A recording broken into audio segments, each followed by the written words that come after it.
Hello, students and viewers. How are you? I hope all of you are well and fine. Today, I am going to give you the summary, the theme, and the critical analysis of the story A Letter to God, done by Z.L. Fuentes. This is the first lesson of CBSE English book named First Flight, A Letter to God. A Letter to God. This chapter has been done by Z.L. Fuentes.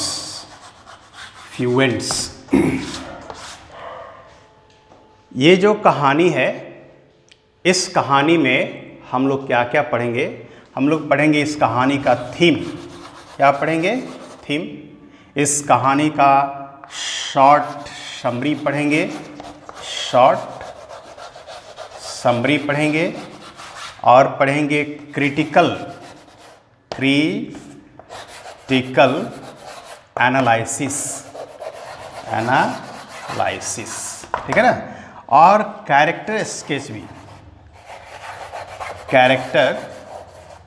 Sketch भी पढ़ेंगे हम लोग। तो इस कहानी में हम लोग theme, short summary, critical analysis और कैरेक्टर स्केच, इतने चीज़ हम लोग पढ़ेंगे एक एक करके। तो आइए हम लोग पढ़ते हैं इस कहानी का, जो इस स्टोरी का जो थीम है वो हम लोग पढ़ने जा रहे हैं।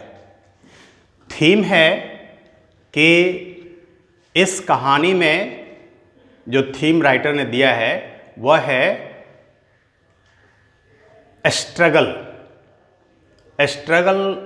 Life is full of struggle. जीवन संघर्ष से भरा हुआ है।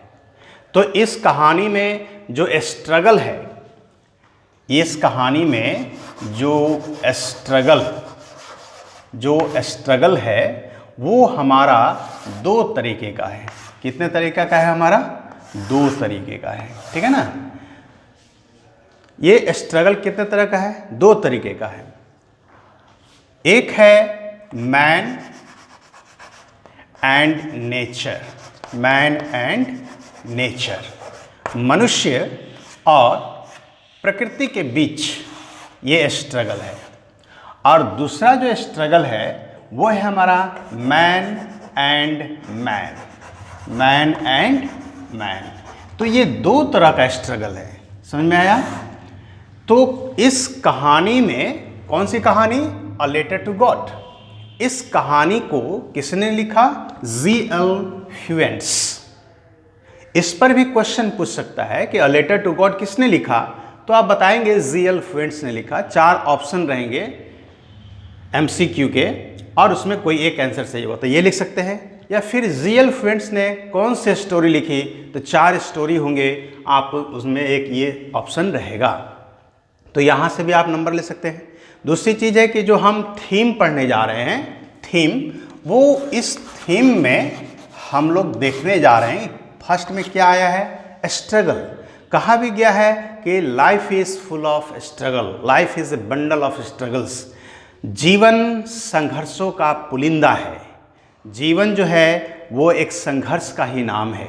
तो राइटर ने इस कहानी में जो संघर्ष दिखाया है वो दो तरह का संघर्ष है। एक संघर्ष है मैन एंड नेचर के बीच का, प्रकृति और मनुष्य के बीच हमेशा संघर्ष चलते रहता है। जैसे इन दिनों आप देख सकते हैं कि कोरोना एक नेचुरल, एक प्राकृतिक आपदा है और मनुष्य उससे संघर्ष कर रहा है। दूसरी चीज़ है मैन एंड मैन। एक मानव जो है प्रॉब्लम क्रिएट करता है दूसरे मानव के लिए, और ये मानव द्वारा क्रिएटेड प्रॉब्लम जो है वो उसका मानव फेस करता है, उससे संघर्ष करता है। तो समस्याएं दो तरह की होती है, प्रकृति के द्वारा निर्मित समस्या जिससे मैन जूझते रहता है, और एक होता है मैन के द्वारा निर्मित समस्या जिसे मैन झेलता रहता है। तो ये दो तरह की जो समस्याएं हैं, दो तरह की जो संघर्ष है, उसे राइटर ने इस कहानी में दिखाने की कोशिश किया है, विभिन्न कैरेक्टर के माध्यम से, विभिन्न घटनाओं के माध्यम से। तो आइए इस बीच हम देखते हैं कि इसमें एक कैरेक्टर है लेंचो। लेंचो जो है वह एक हार्ड वर्किंग फार्मर है, क्लियर है, बहुत ही कठिन परिश्रम करने वाला किसान है।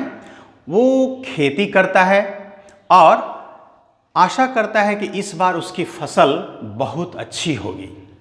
क्या उसके मन में आशा है कि उसकी फसल बहुत अच्छी होगी, और खेतों में हल्की बारिश की ज़रूरत है, और आसमान में बादल छाए हुए हैं। उन बादलों को देखता है और आशा करता है कि बारिश होगी और उसके फसल अच्छे होंगे। उसकी भविष्यवाणी सच होती भी है कि बारिश हो रही है, लेकिन वह बारिश एक हवा के झोंके ने उस बारिश को ओले में तब्दील कर देता है, और वह ओला उसके खेत में लगे फसलों को नष्ट कर देता है। तो यहाँ ओले जो है वो प्रकृति का देन है, और फसल जो मनुष्य ने उगाया है, लेंचो ने उगाया है, वो नष्ट हो गया है। तो यहाँ किसान का रीढ़ की हड्डी टूट जाती है, आर्थिक स्थिति उसकी चरमरा जाती है। तो यहाँ बारिश जो ओले में परिवर्तित होता है, लेंचो की खेतों को जो फसल को बर्बाद करता है, इस तरह से लेंचो और प्रकृति के बीच एक संघर्ष चलता है। ठीक इस घटना को जहाँ लेखक ने इस संघर्ष को लेखक ने एक घटना से व्यक्त करने की कोशिश किया है, ठीक उसी तरह से अभी हम देख सकते हैं कि मैन और मैन के बीच जो संघर्ष चलता है, यानी कि एक मैन प्रॉब्लम क्रिएट करता है दूसरे मैन के लिए और वो झेलता है। कहा भी जा रहा है कि चाइना ने कोरोना का जो वायरस है वो रिलीज़ किया पूरे वर्ल्ड में, और आज पूरा वर्ल्ड जो है वो उसकी झेल रहा है, संघर्ष कर रहा है। भारत इससे अछूता भी नहीं रहा है। तो ये वायरस जो है क्रिएटेड किया चाइना यानी मैन ने, और हम सभी उसको संघर्ष करके आज झेल रहे हैं। तो यहाँ पर भी राइटर ने इसे दिखाने की कोशिश किया है। जहाँ लेंचो हार्ड वर्किंग फार्मर है, वहीं वो थोड़ा सा पढ़ा लिखा इंसान भी है, और उसे ईश्वर में अटूट आस्था है, अटूट विश्वास है। तो अपनी इस समस्या को हल करने के लिए वो लेटर लिखता है। किसको लिखता है? गॉड को, और उनसे कुछ पैसे की मदद मांगता है। यहाँ पर वो लेटर तो लिखता है, और वो लेटर ईश्वर के पास ना पहुंचकर पोस्ट मास्टर के पास पहुंचता है, और पोस्ट मास्टर जो है उससे काफ़ी प्रभावित होता है उसकी आस्था को देखकर, और वो कुछ पैसे अपने एम्प्लॉय से कलेक्ट करता है, स्वयं भी देता है, और उसे कुछ पैसे भेज देता है। तो यहाँ आप देखेंगे कि वो 100 पीसॉस की डिमांड किया था ईश्वर से, लेकिन 70 पीसॉस उसके पास पहुँचते हैं। तो इस पर लेंचो नाराज़ हो जाता है, दुखी हो जाता है, और कहता है कि ईश्वर तो 100 भेजे होंगे, लेकिन पोस्ट ऑफिस के जो एम्प्लॉई हैं वो इसमें से निकाल लिए होंगे, ले लिए होंगे, और उसे 70 ही भेजे हैं। तो यहाँ पर लेंचो ने जो कलंक लगाता है कि पोस्ट ऑफिस का एम्प्लॉई जो है वो डिसऑनेस्ट है। तो यहाँ पर हम ये देख रहे हैं कि लेंचो ने एक प्रॉब्लम क्रिएट करता है पोस्ट ऑफिस के एम्प्लॉय के लिए कि वह उन लोगों को बेईमान घोषित करता है, जबकि वास्तव में वही एम्प्लॉय, पोस्ट ऑफिस के एम्प्लॉय जो हैं वो इनको मदद करते हैं। तो यहाँ मैन के द्वारा प्रॉब्लम क्रिएट किया गया है, और मैन उसको झेल रहा है। क्रिएट किसने किया? लेंचो ने। और झेल कौन रहा है? बेईमानी का तगमा कौन झेल रहा है? वो है पोस्ट मास्टर। तो इस प्रकार से इस कहानी में हमने क्या देखा कि संघर्ष दो तरह के होते हैं। एक संघर्ष है मैन और नेचर के बीच, और दूसरा संघर्ष है मैन और मैन के बीच। तो हमने एक संघर्ष देखा इस कहानी में, ये एक थीम के रूप में है। अब हम लोग देखते हैं कि यहाँ जो व्यक्ति संघर्ष करता है उसी के माथे पर मुकुट भी रहता है। जो व्यक्ति संघर्ष करता है उसी के माथे पर क्या रहता है? मुकुट भी रहता है। तो विक्ट्री का जो मुकुट है वो किसके सर पर आता है? जो मेहनती होता है। तो यहाँ लेंचो क्या है? लेंचो जो है LENCHO, लेंचो क्या है? यह एक hard working, Lencho is hard working farmer, hard working farmer, ठीक है ना। ये एक कड़ी मेहनती करने वाला किसान है और इसने संघर्ष भी करता है, ये संघर्ष भी करता है और अंत में विजय का जो मुकुट है वो इसके सिर पर देखने को मिलता है इस कहानीकार के माध्यम से।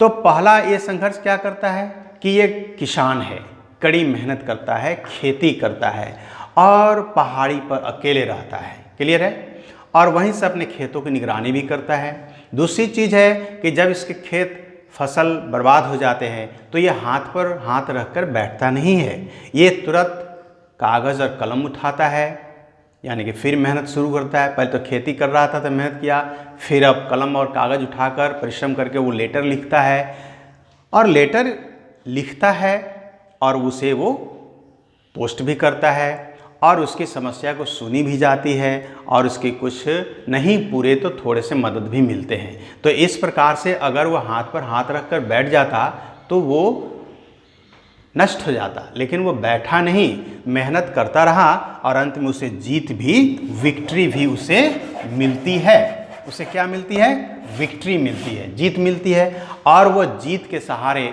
फिर अपने जीवन को एस्टैब्लिश कर लेता है। तो यहाँ पर हमने एक चीज़ देखा, लेंचो का अर्थ ही होता है, पता है आपको लेंचो का क्या अर्थ होता है? लेंचो का अर्थ ही होता है कि क्राउन्ड विथ विक्ट्री, यानी कि जीत का मुकुट धारण करने वाला। तो इस कहानी में जीत का मुकुट किसके सर पर आता है? जो मेहनती होता है, जो संघर्षवान होता है। राइटर ने ये दिखाने की कोशिश किया है। ये दो थीम हुए। अब इसमें एक और थीम है, वो थीम है आपका faith, deep faith, deep faith, एक गहरी आस्था। ये है हमारा थर्ड पॉइंट, थीम इसका डीप फेथ। कहा भी जाता है कि गहरी आस्था जो है वो पहाड़ को भी हिला के रख देता है।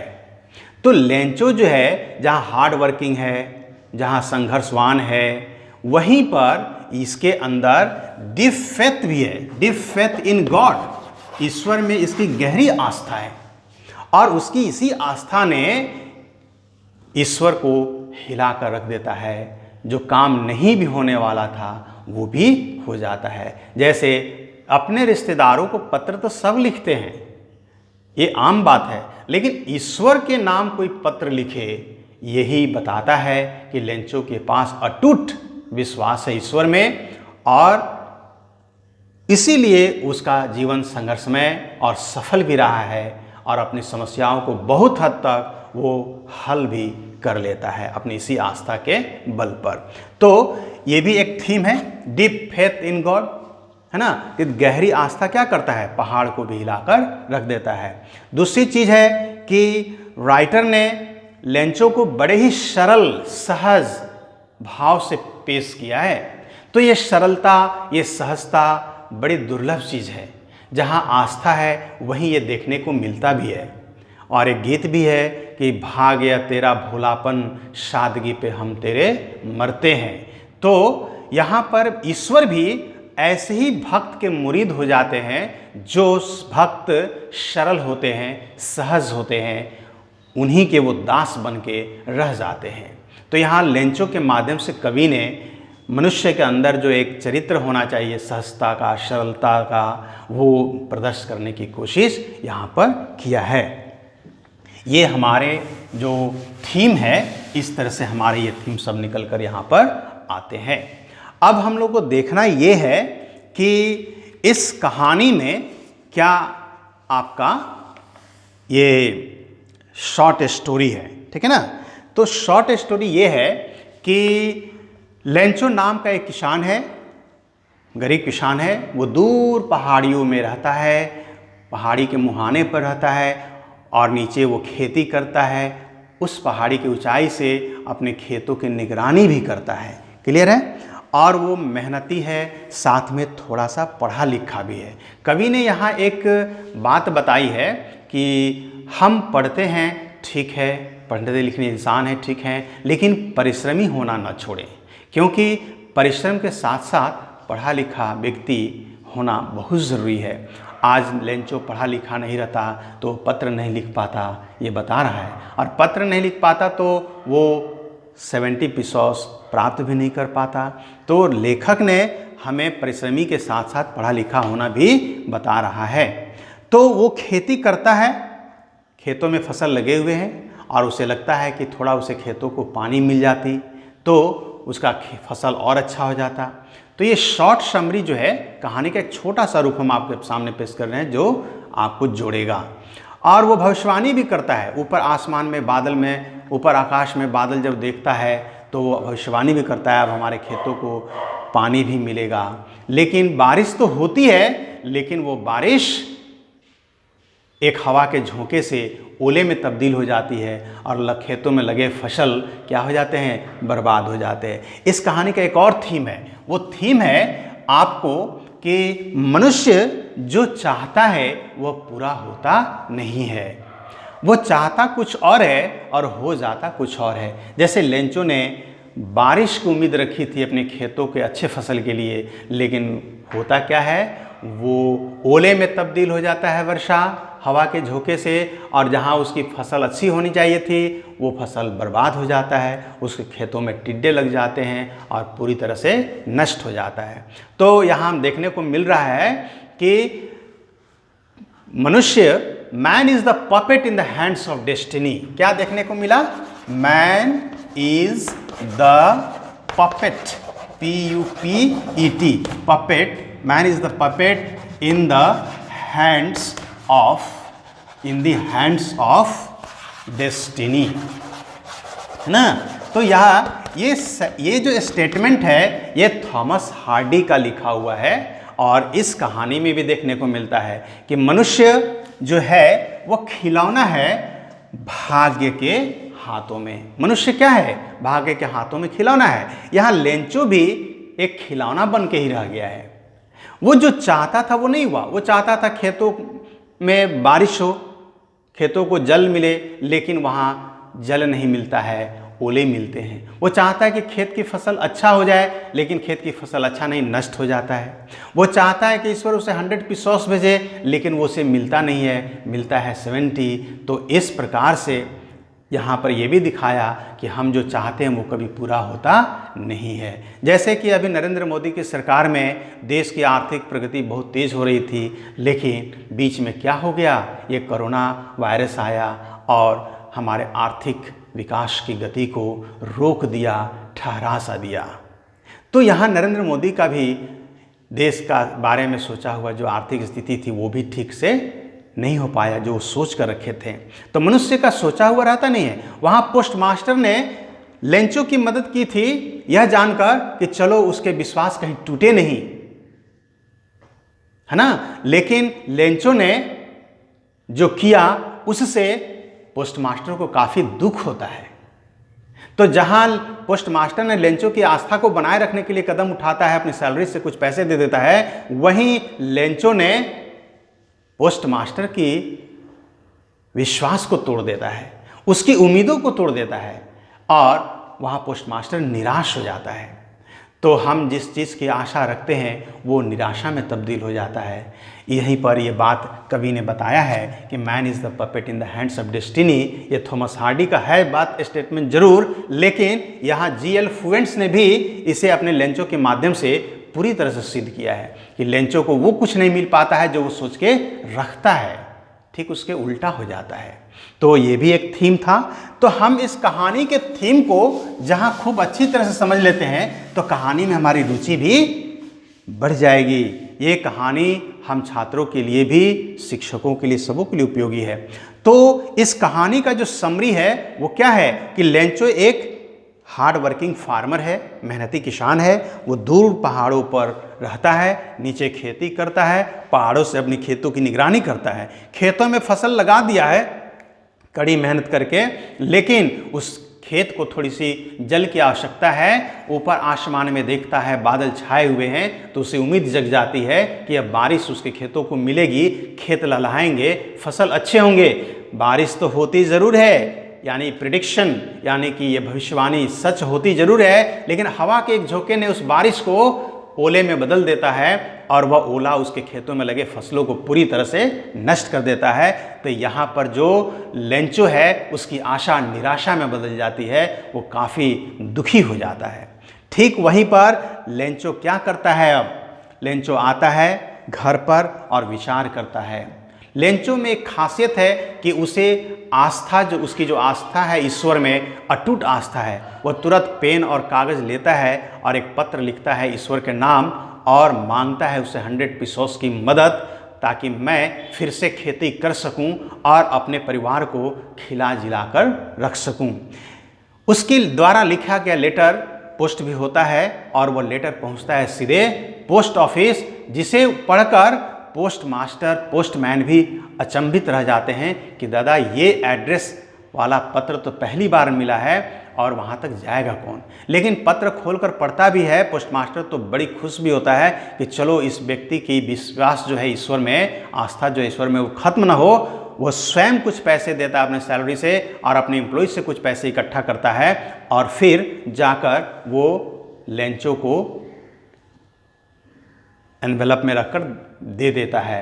लेंचो उस पत्र को पढ़ता है, खोलकर देखता है, काउंट भी करता है कि उसमें 100 के बदले में 70 है। वो फिर निराश होता है, यहाँ भी उसकी उम्मीद पूरी नहीं हो पाती है और वो ईश्वर को दूसरा पत्र लिखता है कि हे ईश्वर, अब यह जो तुम शेष राशि मुझे भेजोगे वो पोस्ट ऑफिस के माध्यम से नहीं भेजना, सीधे डायरेक्ट मेरे पास भेजना। क्यों? क्योंकि पोस्ट एम्प्लॉय जो है, पोस्ट ऑफिस के जो एम्प्लॉई हैं वो डिसऑनेस्ट है, उनके माध्यम से मत भेजना। तो यहाँ पर इस कहानी में फिर हमको वही चीज़ देखने को मिलता है कि मनुष्य जो सोचता है वो कभी पूरा होता नहीं है, उस पर पानी फिर जाता है। तो ये था आपका इस कहानी का शॉर्ट समरी।